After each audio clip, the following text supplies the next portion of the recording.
Welcome to Reading the Green with Kyle and Jordan. No Mike tonight. He decided to go play in the Barracuda Championship or something as opposed to join us on family vacation. It's Tuesday, August 15th. I'm not sure what we're going to talk about, Jordan. FedEx St. Jude, BMW, something. The two people that never prepare are the one person that prepares some and me who prepares not at all. We're starting a little later. I've started family vacation over here, so I'm off the rest of the week. And a lot of our contributors punted this week. Kind of wish we would have at this point too. But hey, we're going to put our heart and soul into this, guys. I was just going to say the opposite. We are punting. This will be a 25-minute episode. We can get it done. We're still going to give you some good content. Might not want to take my bets anymore, but hey, we'll still give you some good content.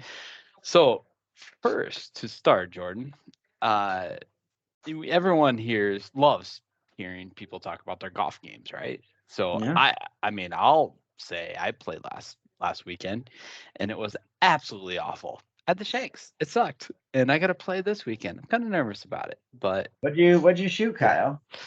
There's a carry the one situation, that's for sure.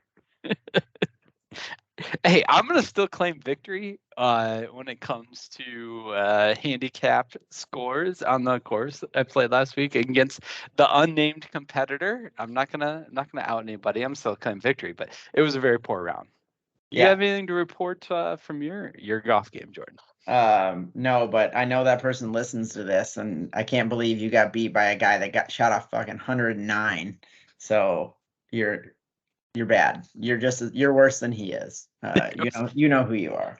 To be clear, he won without handicaps involved. But well, that's not how this works, though.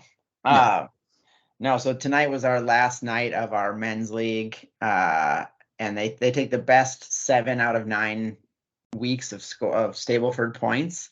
I only played in 7, and I got second place out of the whole season, which was surprising to me because I had been way down the list, but it's because I had only played in 6 weeks so far.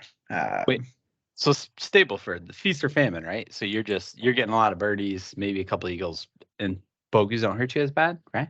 No, it's bogeys 1 point, pars 2, birdies 3, eagles 4. So it's modified because it's net. So like a lot of people get birdies and stuff. So it's but yeah, so you should get 18 points around based on your handicap. Gotcha. Since you threw my score out there, I do feel like I got to defend myself a little bit. Hard course, very, very tight overall, and I lost it. I lost the irons. Don't know what happened. I got the shanks for a bit. It was hot. Neither of us were playing well, obviously. Just flushing that one away. You slept in a tent the night before. Slept in a tent. Yeah, not ideal. Yeah. No, it happens. It happens. But yeah, so I've got the shootout next Tuesday. The top 9. So are you seeded for that then, or like? No, it's just top 9 teams based on a few different criteria qualify, and it is handicap based. So some teams will get a stroke on it's alternate shot. 2 of your 6 players have to play. So be a little pressure next week if I play in it. Interesting. Yeah, alternate shot, an added element. Yes. We haven't talked about Reading the Green Open, the year-end tournament. We try to sprinkle some things in through the year, but hopefully we get something on the books before it gets so cold. I think we played last year your course in like October. We need to a little earlier. Move it up a little earlier. Good. Yes. All right, Jordan. Anything in the glass over there?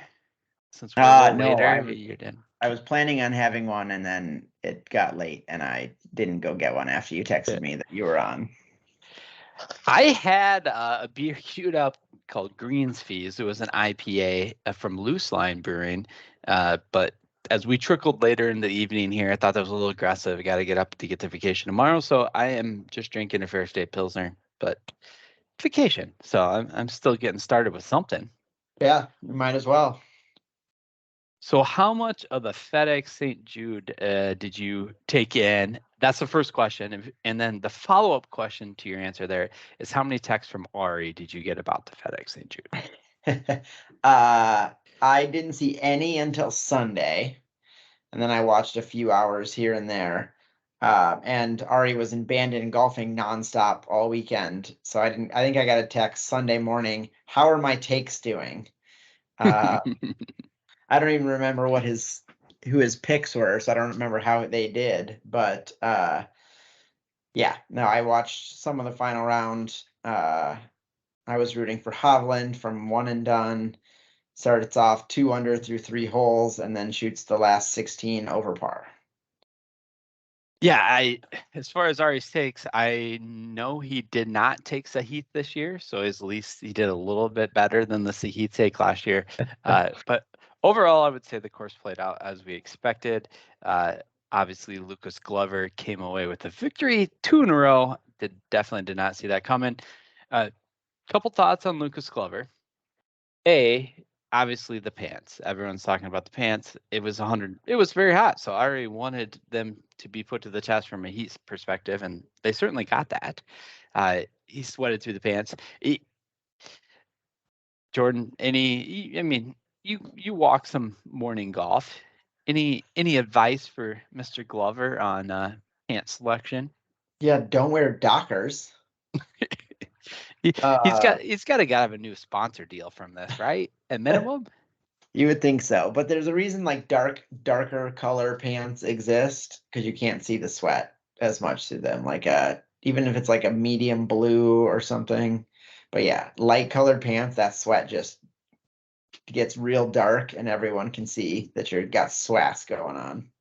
Yeah, I think it's tough. So Taylor Moore had black pants, which was super aggressive in the heat. Yeah.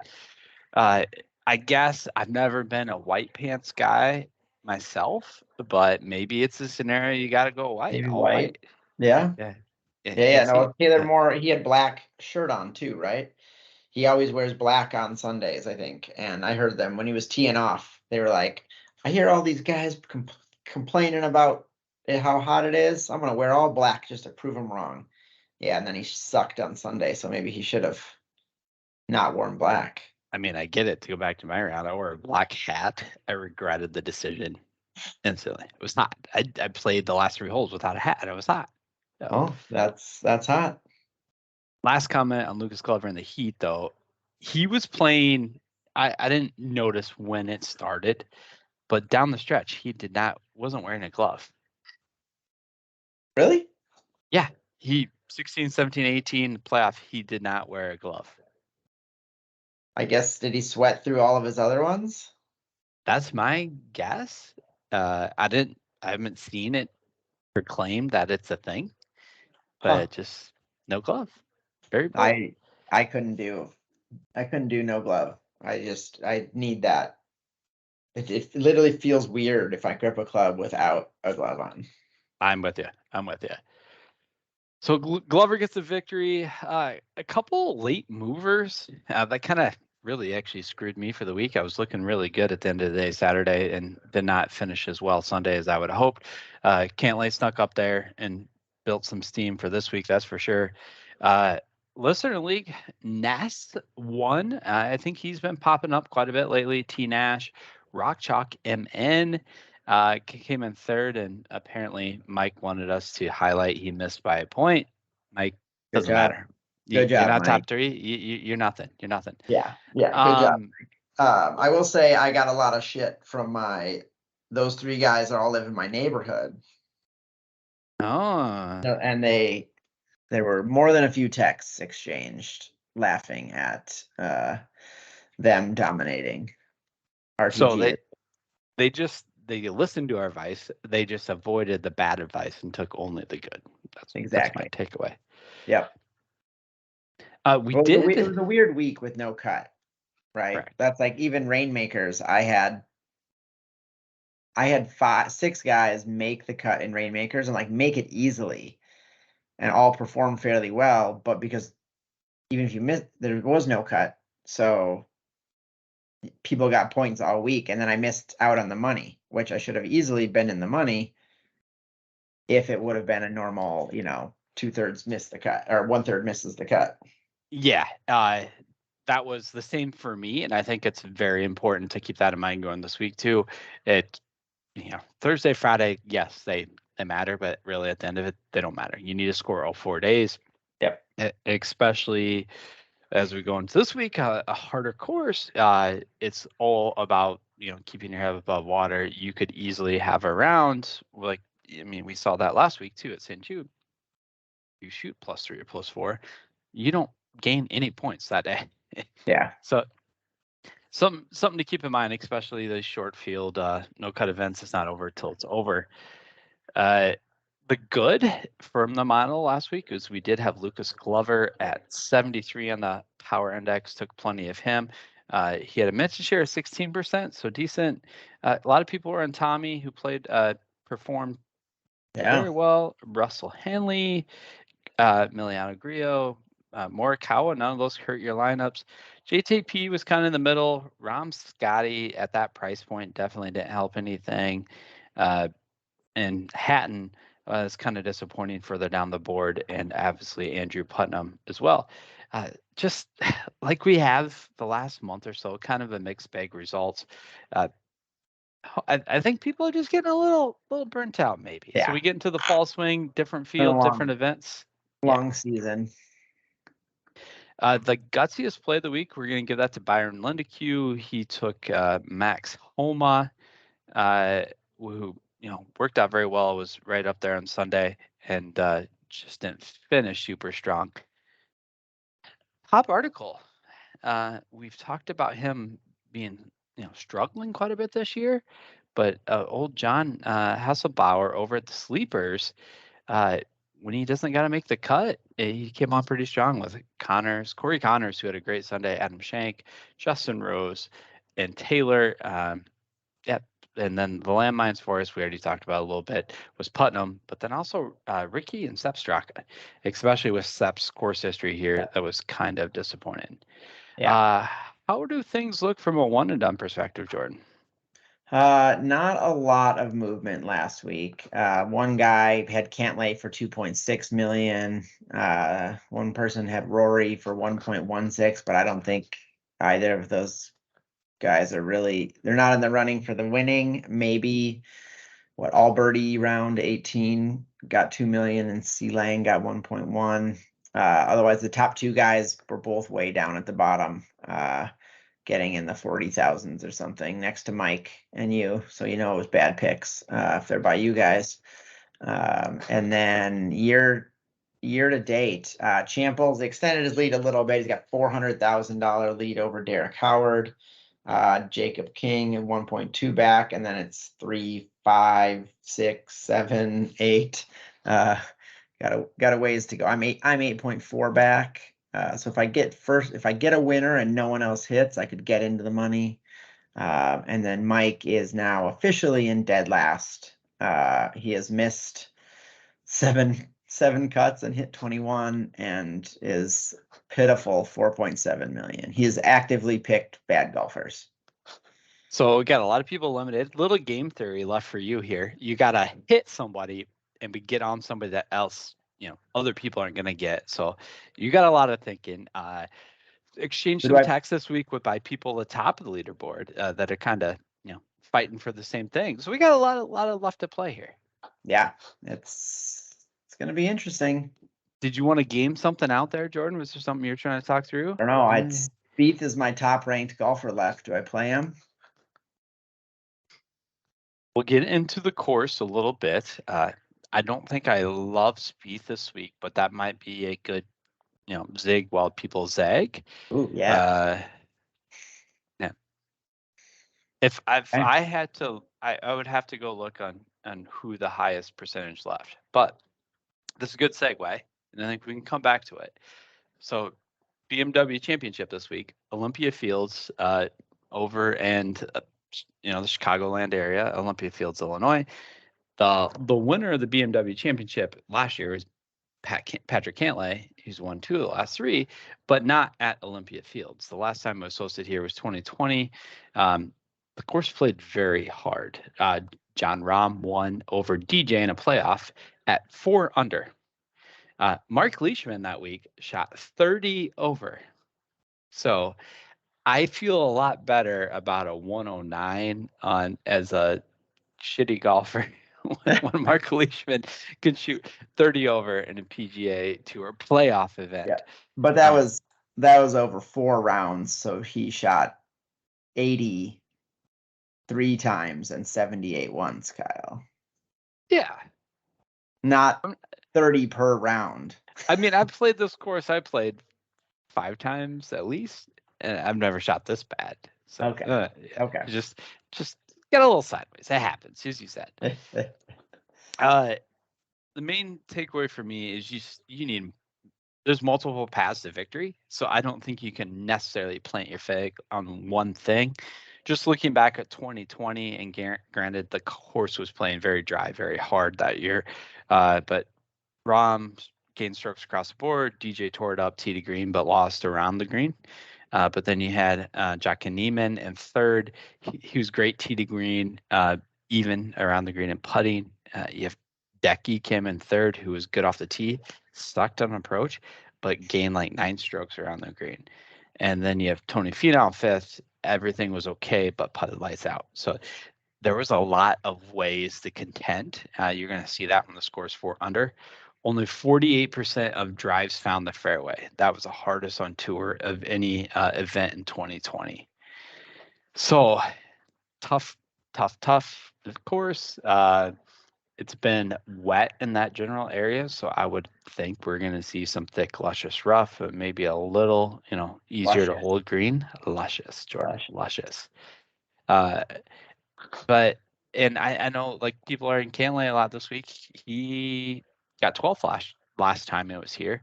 He lost hugely on approach, which is not what you see Patrick Cantlay do, but great around the green, putting and solid off the tee. So a lot of different paths to victory. Jordan, do you want to highlight who's popping to the top of the model so far? Sure. Let me open it up and look at it for the first time here, Kyle. I see Eric Cole.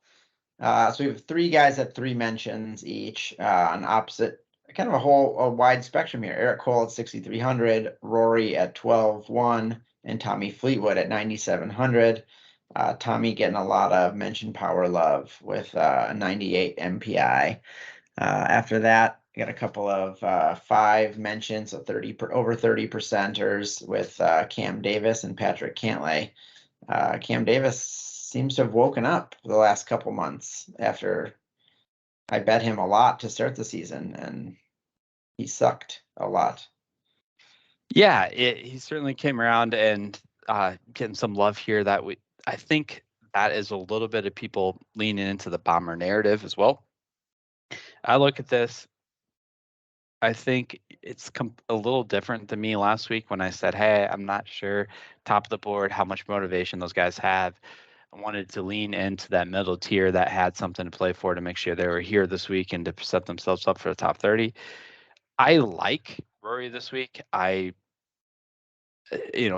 setup for him. He has been T9 and 8, top 9 finish in 8 straight with the 1 win in there in the Scottish Open. Yes, he's 12-1. Yes, he's at the top of the board. But I think it's opposite this week. I think because of this test, we are going to see an elite style guy win. So I'm starting with Rory. To find a little savings, I like bidding on at 7,500. Another guy that's really rounded into form, has good distance off the tee, has that around the green game. I highlighted that a little bit. I think you can get away with not perfect on approach this week if you're elite around the green. And he certainly checks that box. He's down at 26% mention share and 38 on the MPI. So those are the first 2 I'm thinking. Jordan, has anyone caught your eye yet? Well, not for tournaments or anything, but Eric Cole at 6,300 seems crazy. I was just trying to pull up his results. Dude has just been playing well, not great, but like he's made 1, 2, 3, 4, 5, 6, 7, 8, 9 cuts in a row, 11 of his last 12. Only one top 10 in that time, but at 6,300, you don't need a top 10. You need to make, I guess, but this is where it's weird that again, I'm going against my own advice because everyone makes the cut, right? If this was a cut event, I think $6,300 would be a steal for Eric Cole, but because he's not going to win, right? He hasn't shown that he can win, but can he get a couple of good rounds and get us enough points? It'll be interesting. Yeah, and I think I like the $6,300 price point this week, and I think since I do believe it's going to be an elite golfer that wins, I think I'm leaning studs and duds. Especially if you can jam 3 guys over 9 and then you have to go down. I don't see a lot of guys in the 8K range, even upper sevens. I will mention Justin Rose, 7,900. He's only getting 20% mention share. And it's not really because how he's been golfing. He was at the Cubs game tonight and threw out the first pitch. So clearly he's got the good juju of the Chicago Cubs, who are going to make the playoffs in 2023. You heard it here first. Going for him. So got that. Yeah. Is he a Cubs fan, or how did he end up there? I don't know. I only saw the last couple of innings as I doing a little prep work and saw him walk out. We talked a little bit about motivation, and the other guy, maybe in 8Ks I would look at is Cameron Young. He's 8,500. Obviously, if you're going to lean into the distance side of things, there is obviously a lot to like off the tee there, and he has a lot to go for. He's got to try to get to top 30 to get to East Lake. And obviously, fighting to stay on the Ryder Cup conversation. Yeah, did you send that list over? I saw a list today. He's like the first not guaranteed spot right now. Yeah, I think it's actually Xander 7, and then he's 8 in the 8th spot right now. Nice. Anyone else popping out for you for Olympia Fields, Jordan? Looking at there's just so many fewer mentions this week, so it's throwing off MPI and everything. There's a lot of guys like Sung Jae's getting top 60 MPI, Wyndham Clark, but yeah, no one that's. No, I mean you're just throwing darts, right? You're hoping I like your studs and duds lineup, because even the duds here are still pretty good, and you get 4 days of them, right? Like, why would you not? I think that's right. Get 4 days of, as long as they don't shoot plus 30 like Mark Leishman, get a bunch of points and then get the winner. You can win some money. Yeah, I agree, and I would also recommend keeping your player pool really tight. I'm going down in my exposure a little bit this week, but then I'm gonna pick my guys and ride it. Normal, full field event, I might go up to 25 guys. This week I might keep it to 8. It's either gonna be good or bad. I'm just shooting for it. Yep. Going to the name game, Jordan. Last week, Oh yeah, Mike won somehow. We got to keep him out of winning this one. With Team Tommy Fleetwood, and Tom Hoagie. So we had the restaurant team last week, Tommy's Burger California Style, and Tom's Barbecue. I maybe should check his math on this. He claims he won, but we should probably follow up. We should check. He just squeaked out for me. I almost took home the 4th victory in a row. And then I already got 144, and you were last, unfortunately, Last place. All right, so I get to pick first. With Ball Hogger. So season-long update, you have 13, Mike has 12, I have 11, listeners 9. So I've officially been eliminated, but I also just need to not lose to the listeners the last 2 weeks here. But yeah, Mike can get you. So this week, looks like Mike is leaning in. So he got to design the game, leaning into the car theme names. So team 1 is Ricky Prowler, 9,200, and Hyundai Morikawa, Oh, that's racist, Mike. Can't believe 98. that. I don't know about that one. All right. I feel like I would get called out for that. But next we have Dodge Ram and Rolls Royce. That one's pretty good. All right, 19-1, come on. REO Speedwagon. Okay, that one is actually good. But it's a band. Why Yeah. he went to a band instead of? Yeah, I he's also on vacation. I think he's made this after he'd started drinking already. I don't know. All the others are so good, and then that one.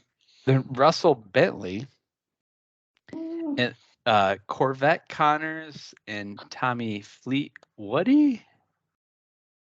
I don't know what we got going there. Yeah. So come on, like Mike. Also, there's a car called a Henley. The Russell Henley is. You don't even need to do Bentley. Yeah. All right, I'm just gonna change that in the thing. Russell Henley. I think the worst is Tommy Fleetwoody.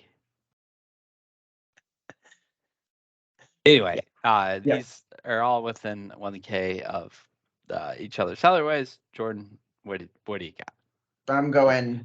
I'm a big Dodge guy, so I'm going Dodge Ram and Rolls Royce.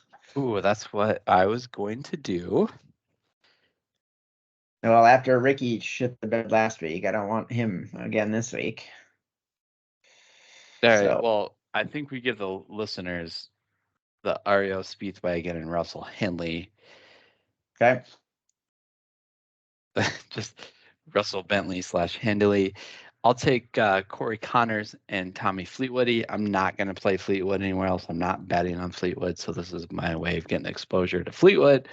And we give Ricky Prowler and Hyundai Morikawa. Oh, Mike. Come on, Mike. REO Speedwagon. Yeah. That's funny. Well, from a betting perspective, I'm changing it up this week too. I've been sucking, so my apologies, team. But I'm changing it up. I'm going big, 8.5 units on John Rahm to win. 900 to win, 900. I had a couple sprinkles after that, just because not much room left on my card. Took Taylor Moore, 100 to 1 outright, and then sprinkled the first round leader there. Then I doubled down with the Rahm to lead after round 1 and win for another 35. And then Matt Fitzpatrick, first round leader. That was the extent of my card. So only had 2 outrights, 1 double horse, I guess, and then just 1 other sprinkle on Matt Fitzpatrick, first round leader. That's what we got. We appreciate you guys sticking with us. What you put down something on my card this week also, right? Oh yeah, I was in Iowa, and Jordan suggested that the Minnesota Gophers over looked juicy. So Jordan wanted the over, so naturally I took the under. Yeah, I mean you're more likely to win. They've got something like the hardest or second hardest schedule in the country. They booked North Carolina 8 years ago, and now North Carolina just happens to have the number 1 or number 2 quarterback in college football. Like, oh sweet. So we'll see how good they are pretty quickly. Well, the good news is you get to start with Nebraska. Like, okay, cakewalk. Eastern Michigan. Michigan. Okay. Yeah. You get UNC tough. Northwestern. Psh, Louisiana Lafayette. Psh. So I mean, you're 4-1. Yeah. Isn't it? Then Michigan. Sorry. Iowa. Sorry. Michigan State. Maybe. Illinois. Maybe. I mean, hold on. Iowa's coach has a stipulation that he gets paid more if they score a certain number of points each game. That's how bad they are. Yeah, they got to score 6. Just joking. I was gonna say. Yeah, just joking. I mean, I wouldn't. It's 25. It's 25. So there's no chance that he gets that. He's not going to average 25 points a game. Yeah, but the defense will score 10. It's all right. I'm pretty sure they break that up, offense versus defense. I know, but they can still win. And by 10, I really should say 8. Sorry, a touchdown, so 6, and then the safety for 8. So. So I like this walkthrough though. Michigan, Iowa losses. Michigan State and Illinois. I will give you one of those. Purdue, you're gonna win. They've lost a lot. Ohio State, Wisconsin. You've had Wisconsin's number recently. So, hey, I think I just got the Gophers to 7. You just can't lose to Nebraska. You can't lose to Nebraska. I need 8 though, right? True. You just can't lose to Nebraska. Yeah. I mean, we'll lose to someone we shouldn't, and we'll beat someone we shouldn't. Usually how it goes. Just don't lose to Nebraska, and we'll still be talking. All right. Well, we appreciate y'all hanging with us. We know we don't have Mike. We're probably not as organized as normal. It makes me be, I don't know, keep us moving around. Yep. Jordan had no pod juice, but we promise we'll be better in the future. Thanks for hanging.